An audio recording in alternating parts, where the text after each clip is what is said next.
aqui no meio da semana fazendo a nossa meditação na Palavra de Deus. E hoje o tema que eu gostaria de falar, dando sequência aqui a essa maravilhosa epístola de São Tiago, é sobre riquezas, né? Como isso nos afeta, né? Nós temos dito que Tiago é a epístola dos relacionamentos humanos, das pessoas, como as pessoas regeneradas pelo Espírito de Deus devem se portar, como os cristãos devem conduzir, como os cristãos devem, como é que eu posso dizer, permitir que a sua mente seja uma mente sadia, uma mente onde a mente de Cristo estará presente. Vamos ver o texto então de hoje. É Tiago capítulo 5, ele faz uma advertência contra os ricos opressores, né? A partir do capítulo 5, do verso 1 ao 6, diz assim: ouçam agora vocês, ricos, chorem e lamentem-se por causa da miséria que lhes sobrevirá. A riqueza de vocês apodreceu e as traças lhes corroem as roupas.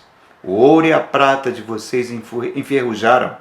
A ferrugem deles testemunhará contra vocês e como fogo lhes devorará a carne. Vocês acumularam bens nesses últimos dias. Vejam, o salário dos trabalhadores que lhes ceifaram os campos e que por vocês foi retido com fraude, ele está clamando contra vocês. O lamento dos ceifeiros chegou aos ouvidos do Senhor dos Exércitos. Vocês vivem de forma luxuosamente na terra, desfrutando de prazeres, e fartaram-se de comida em dia de abate, em algumas versões falam em dia de festa. Vocês têm condenado e matado o justo, sem que este ofereça resistência. Irmãos, que texto forte, que texto duro, que texto realístico. Mais uma vez nós estamos vendo aí Tiago tratando de questões de forma bem cirúrgica, com palavras muito objetivas, dentro desse grande tema que nós estamos falando das fortalezas mentais. Nós falamos em encontros passados que nós podemos dividir a Bíblia em 3 partes, né? A primeira parte é Gênesis 1 e 2, que é a parte da criação. Depois, a partir de Gênesis, no capítulo 3 de Gênesis, acontece a queda da humanidade, e de Gênesis 3 até Apocalipse 22, toda a Bíblia, quase toda a Bíblia, a partir de Gênesis 4, é Deus se reconciliando por meio do Espírito Santo com a humanidade. E em Gênesis 3, irmãos, eu quero chamar a atenção, nós não vamos ler, mas acho que muita gente conhece a história, quando o diabo, Satanás, encarna numa serpente, procura o primeiro casal Adão e Eva, né, os pais da humanidade, e por meio de uma sugestão mental, por meio de uma palavra mental, eles colocam na mente e no coração de Adão e de Eva um descrédito em relação à palavra de Deus. Eles não acreditam na palavra de Deus. Aquela sugestão é plantada e deforma de forma permanente a humanidade, perdendo o que a Bíblia chama de a imagem de Deus. Pois bem, reparem, tudo isso começou com uma sugestão mental, porque é na mente, irmãos, é na mente humana que acontece o verdadeiro campo de batalha espiritual. Há uns 20 anos atrás, a igreja evangélica estava com preocupação as batalhas espirituais, queriam saber nome de demônios, queriam ter técnicas de lutar contra demônios. Irmãos, uma tolice sem precedentes. Porque a verdadeira batalha espiritual, queridos, acontece na mente humana, nas fortalezas mentais, nesses que são raciocínios, que são deturpados dentro da mente humana, que precisam ser transformados pela palavra de Deus. Então, quando você observa Jesus Cristo iniciando o seu ministério, quando ele se dirige às águas do Jordão para ser batizado por João Batista, e quando ele sai daquelas águas, a Bíblia diz que o Espírito Santo pega Jesus e leva ele para o deserto, onde ele vai ser tentado pelo próprio Satanás, assim como Adão foi no início, mas de forma muito mais violenta e intensa. E você pode, se você observar lá, você pode ver que a principal tentação que Satanás faz, quer dizer, principalmente todas as tentações que Satanás está fazendo sobre Jesus, é na mente de Jesus. É trabalhando na mente, fazendo sugestões, colocando dúvida na palavra de Deus e trazendo um tipo de tentação. Que tentação que ele traz? Ele traz uma tentação trazendo para Jesus a possibilidade dele usufruir poder e riquezas mundanas. E Jesus vence essas tentações usando a palavra de Deus, a própria palavra de Deus, para vencer o diabo naquela situação. E essa tática de Satanás, irmãos, é a mesma tática que ele emprega até os dias de hoje e vai empregar até o fim da humanidade, quando Jesus Cristo voltará. É o mesmo tipo de tentação. Por isso que Tiago, ele não tem papas na língua, ele fala de uma forma muito dura, muito clara, muito cristalina, fala 3 vezes na sua epístola, em 3 locais diferentes, sobre o perigo das riquezas, sobre o perigo dessa busca de prosperidade, uma busca de prosperidade material. Ele está trazendo aqui para nós, e Jesus já tinha falado sobre isso, sobre a inutilidade dessa busca, a inutilidade das riquezas, da prosperidade material. Por quê? Porque elas estão atreladas ao aqui e agora. Elas estão atreladas a esse viver terreno material que nós estamos tendo aqui agora. Mas não só isso, atrelada a um sistema que domina mentes e corações, um sistema que foi plantado pelo próprio diabo a partir de Gênesis capítulo 3, para escravizar a humanidade. Um sistema que a Bíblia vai chamar lá no livro de Apocalipse de Babilônia. É o termo que a Bíblia usa, que domina principalmente a política humana e todo o mundo econômico que sustenta isso. Jesus é muito claro, irmão. Jesus fala, o Filho de Deus traz uma palavra no Evangelho, onde ele fala: não acumuleis tesouro nessa terra, onde a traça e a ferrugem vêm consumir, e sim tesouros no céu. Mas ele explica mais. Por quê? O que é esse consumir? É porque os sistemas econômicos, os sistemas políticos são influenciados pelo que Jesus chamou, pelo príncipe desse mundo, pelo diabo. E são sistemas, na sua essência, sistemas instáveis. Sistemas que uma vez estão em cima, daqui a pouco estão lá embaixo, trazendo miséria, trazendo fome. E Jesus fala mais. O poder que alimenta esse sistema é um poder que rivaliza contra Deus.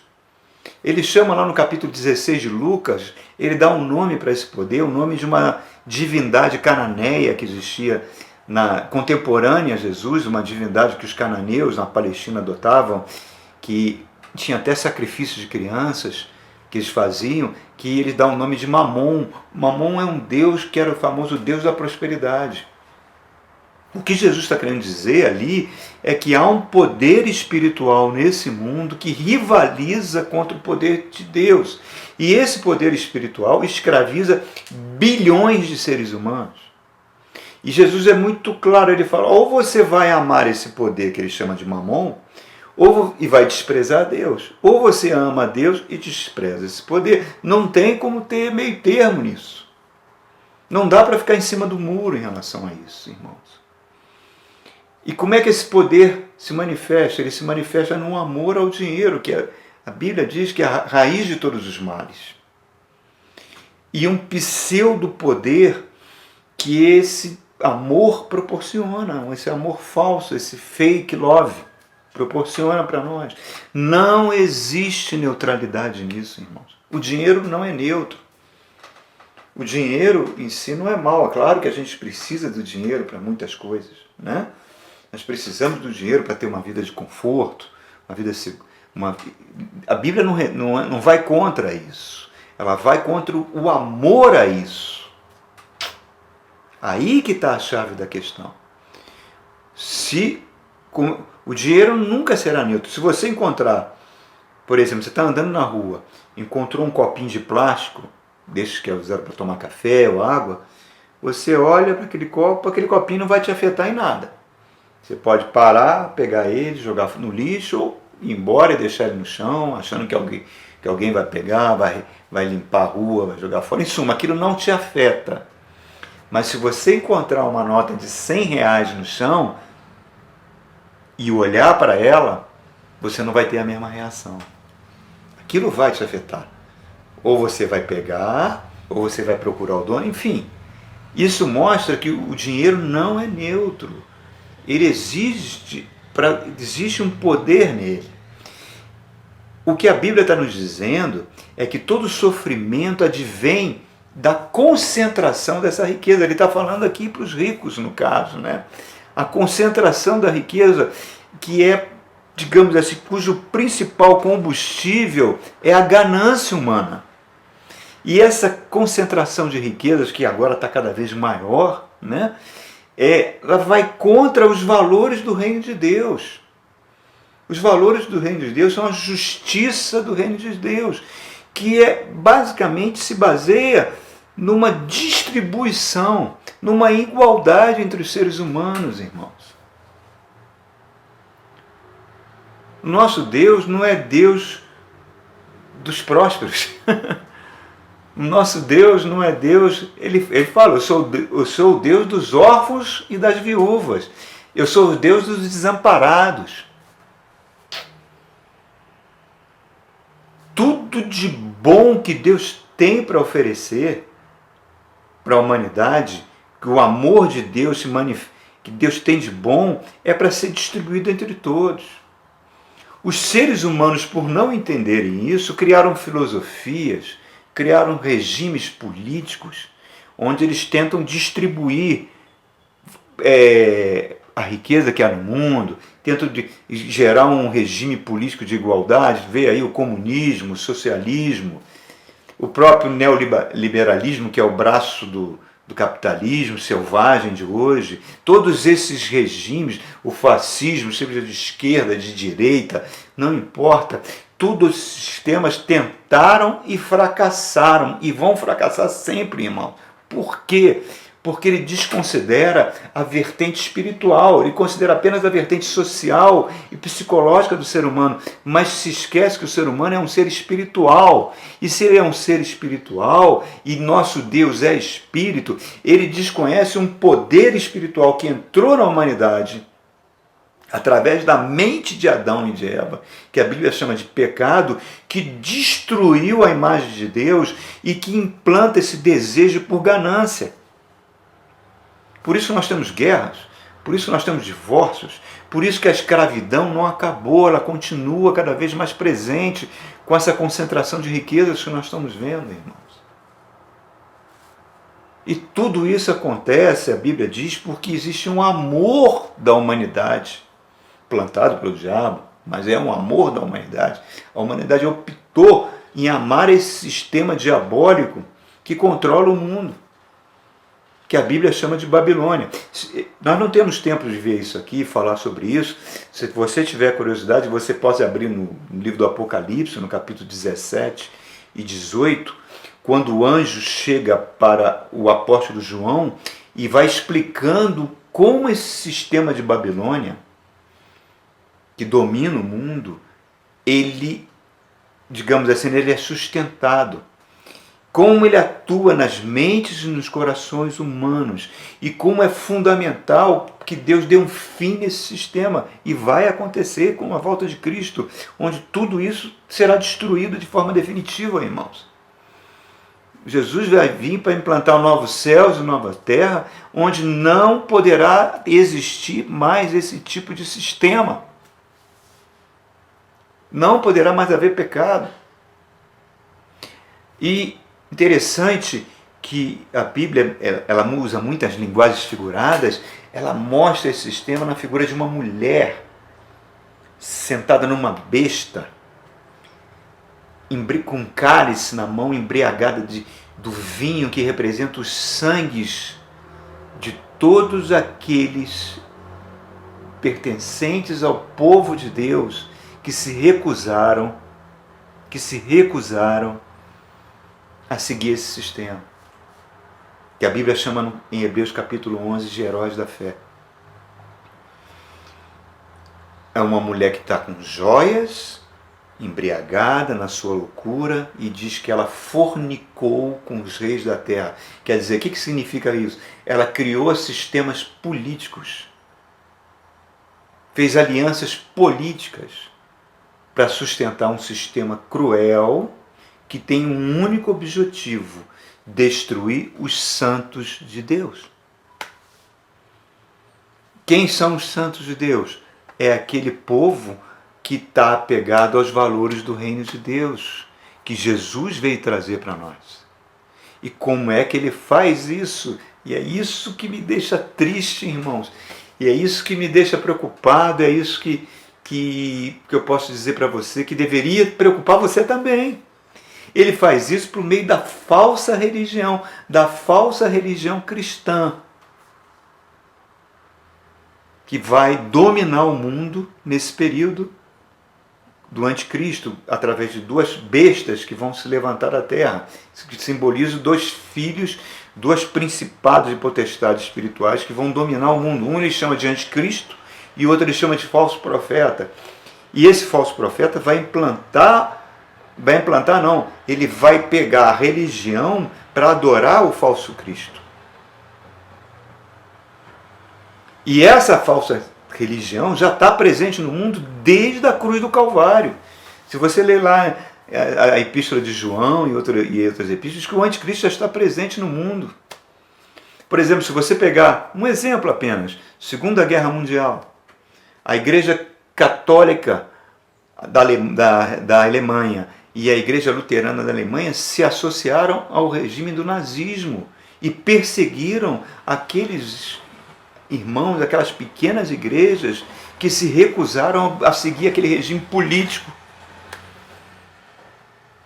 Essa igreja teve que fugir para os subterrâneos, seus líderes foram perseguidos e mortos pela Gestapo. Dietrich Bonhoeffer é um exemplo disso, irmãos. E isso está vindo com força total já de 30 anos para cá. Está muito presente. E Tiago está declarando aqui para nós que para que exista riqueza, isso que é importante a gente entender, tem que haver escravidão. A riqueza e o poder econômico se sustentam na exploração do ser humano. Ele está falando, tem que haver sonegação de salários. O salário do trabalhador clama aos céus. Tem que haver opressão, tem que haver morte de trabalhadores. Ele está falando isso aqui para nós. Nós acabamos de ler o texto. Esse é o sistema que governa a Babilônia, irmão. E o Evangelho vai contra isso. E sabe o que me choca, irmãos? É ver cristãos. Quando a pessoa começa a defender esses valores, ela é taxada de comunista, de socialista. Isso é de uma imbecilidade atroz, irmãos. De uma cegueira atroz. Nós estamos vendo que coisas terríveis estão sendo plantadas e estão crescendo. E nós estamos caminhando para essa falsa igreja que vai apoiar o anticristo. Esse falso evangelho que está presente, irmãos. Que vai destruir a verdadeira igreja. Que não vai destruir, porque as portas do inferno não prevalecem contra a igreja de Jesus.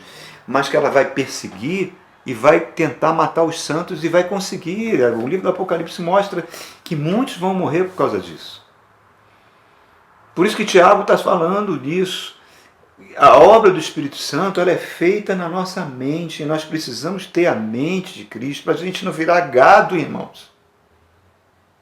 Está lá em Efésios capítulo 4, para que você não seja como um menino levado de um lado para o outro, pela artimanha dos homens, pela astúcia daqueles falsos lobos vestidos de cordeiros, que dizem que é Jesus Cristo a igreja deles, e que está trazendo tanta coisa ruim, que está crescendo, e nós estamos vendo isso e achando que isso tudo é evangelho de Jesus Cristo. E não é, irmãos. Não é. Como é que a igreja do Brasil se posiciona, né? Existe uma crítica ao mundo evangélico brasileiro, né? talvez mundo evangélico mundial, mas o brasileiro mais específico, principalmente pelo meio da academia, né, onde eu venho, onde eu estou inserido, que diz que não há vida inteligente no mundo evangélico. Isso não é verdade. Não há verdade. A igreja do Senhor Jesus existe, a igreja do Senhor Jesus está viva, e a igreja do Senhor Jesus é aquela igreja que ama a palavra de Deus. Mas existe também nessa afirmação que não há vida inteligente, por quê? Perdão. Porque existem muitos setores, com milhares, não, com milhões de adeptos, de pessoas que se dizem cristãs, que realmente parece que não usam seu cérebro, não usam a sua mente. Parece que creem que a Terra é plana. Nós estamos vendo essa busca de uns 20 anos para cá, 30 anos, por experiências espirituais. Esse ativismo de ter cultos todos os dias, várias horas, com campanha disso, campanha daquilo, e busca de milagres. Irmãos, como um povo que tem esse ativismo todo vai encontrar tempo para meditar na palavra de Deus, para buscar a palavra de Deus, para fazer que nem os cristãos lá de Bereia, como está no livro de Atos, quando Paulo pregava, eles falavam: peraí, Paulo, vamos ver se você está falando, tem a ver com as escrituras sagradas. Vamos ver se você está falando a verdade. Como? É mais fácil que esse povo seja manobrado e levado. Por isso que a gente está vendo, Deus fala para o profeta Oséias: só existe uma coisa que mata o povo de Deus, irmãos. Está lá em Oséias capítulo 4, o meu povo perece porque lhe falta sabedoria, fica na mão dos lobos. E aí acontece isso aqui, ó.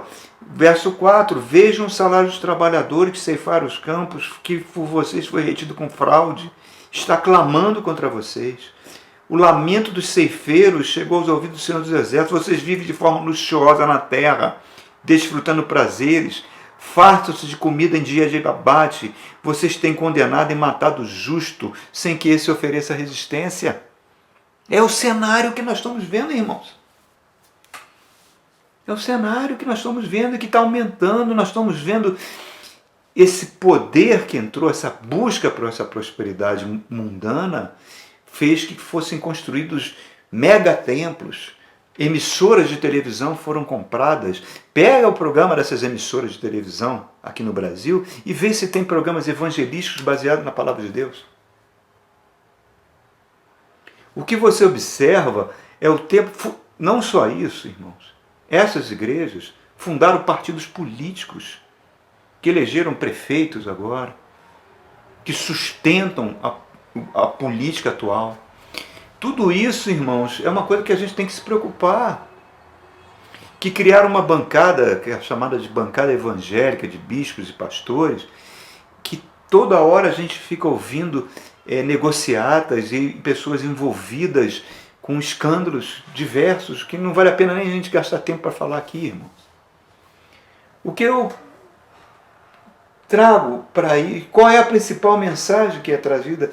Parece que criou-se, agora o coronavírus freou isso, né? Mas antes estava tendo aqueles pastores coaching, pastores que iam sem compromisso com a igreja, que vão chegando em alguns lugares fazendo megas eventos, né? Falando sobre o triunfalismo evangélico, a capacidade de você ser próspero. Irmãos, Deus não quer, Deus não é contra você ser pessoa próspera, claro que não. Deus está preocupado onde está o seu coração, irmãos. É isso que é o fundamental. Hoje, queridos, não, vamos voltar um pouquinho no tempo, vamos ao primeiro concílio da igreja. Está lá em Atos capítulo 15, primeiro concílio da igreja, que foi presidido por essa pessoa que escreveu essa epístola, o apóstolo Tiago, o meio-irmão de Jesus Cristo. Ele foi o presidente do concílio. E qual foi a determinação que ele deu para a igreja? Lembre-se dos pobres. Cuidem dos pobres. cuidem dos necessitados. Eu me lembro que quando eu era criança, quando eu tinha poucos evangélicos no Brasil, mas havia uma preocupação de que era uma coisa mundana você buscar bens materiais. Hoje em dia é mundano você buscar os bens celestiais, irmão. Buscar em primeiro lugar o reino de Deus e a sua justiça, e todas as demais coisas vos serão acrescentadas. Jesus diz que ele fala, e eu creio que ele tem toda a autoridade sobre céus e terra. Ele sabe das minhas dificuldades financeiras, ele sabe das suas dificuldades financeiras, ele sabe do que você precisa, irmãos. Só que muitas vezes, e isso tem sido divulgado de uma forma muito grande, as pessoas correm atrás do milagre, né? A pessoa tem um relacionamento horroroso dentro de casa, trata seu cônjuge da pior maneira possível, sua família está totalmente destruída, mas ele vai no culto do milagre achando que Deus vai fazer o milagre por ele, vai fazer sua família vai ser regenerada no dia seguinte. Ele tem péssimos hábitos alimentares, ele é uma pessoa que nutre no seu coração mágoas e ressentimento, não libera perdão, todo o seu psique é desequilibrado, isso afeta a sua saúde, no seu corpo em várias áreas, mas ele acha que se ele for no culto do milagre, ele vai sair de lá e Deus vai transformar ele numa pessoa equilibrada do dia para a noite. Ele se endivida com cartão de crédito, ele se endivida com cheque especial, ele não tem nenhum controle financeiro, o nome dele está sujo no SPC, ele passa cheque sem fundo, mas ele acha que se for no culto dos milagres, Deus vai transformar a sua vida com prosperidade. Irmãos, Deus não trabalha dessa forma. A principal, é claro que Deus não pode, claro que Deus pode fazer, não existe nada impossível para Deus, mas não é assim que Deus trabalha, não é assim que a Bíblia fala que Deus trabalha. Deus trabalha no nosso coração, mudando a nossa mente, a nossa mentalidade. Arrependei-vos e crede no Evangelho. Arrependei-vos significa mudança de mente, irmãos. Isso é a obra do Espírito Santo em nós.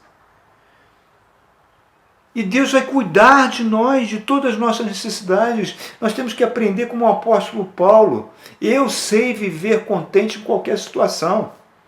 Está lá em Filipenses, capítulo...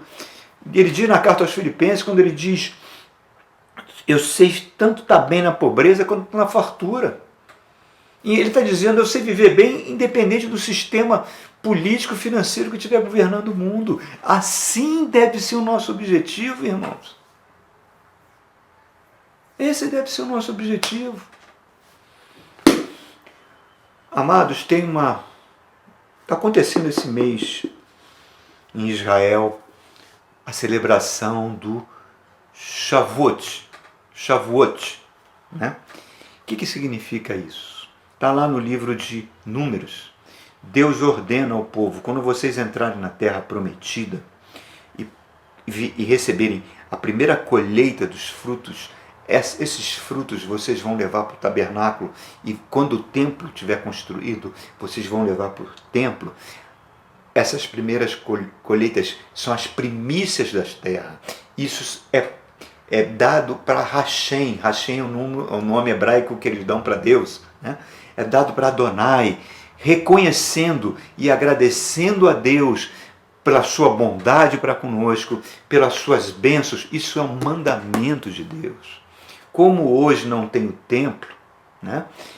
Os judeus se reúnem nas sinagogas, o Shavuot é o reconhecimento pelo recebimento da Torá, da lei de Deus, da palavra de Deus, que é o presente de Deus para o homem. O povo de Israel celebra porque eles foram com muita alegria e com muita felicidade, porque foram achados dignos por Deus de receber a sua Torá, que traz o seu significado, o propósito para a vida, que traz gosto, que traz cor, que traz beleza para as nossas vidas. É o presente da própria vida. E nós temos o maior dos presentes, irmãos, que é o próprio Jesus. É a palavra, é o verbo de Deus que se fez carne, que habita em mim e em você na presença do Espírito Santo. Não vamos corromper isso, irmãos. Não vamos corromper isso. Vamos ser cristãos na essência da sua palavra. Vamos ter aquela preocupação para com o próximo. Não vamos ser cristãos equilibrados, que pensam, que meditam na palavra, que não são levados por políticos ou por outras ideologias que ficam manipulando as pessoas e trazendo dor e sofrimento. Irmãos, dá um basta nisso. Vamos ser cristãos que amam a palavra de Deus, que amam o irmão, que amam ser luz do mundo, que amam ser sal da terra, que amam a palavra de Deus, o verdadeiro Shavuot. Que isso seja a nossa vida, irmãos. Vamos ter cuidado aonde está o nosso coração, porque ou a gente ama Deus e a sua justiça, ou a gente vai amar a prosperidade mundana que esse mundo oferece. Deus abençoe a sua vida, queridos. Fiquem com Deus e domingo estamos de volta para um novo papo, um novo encontro em cima da palavra de Deus. Amém?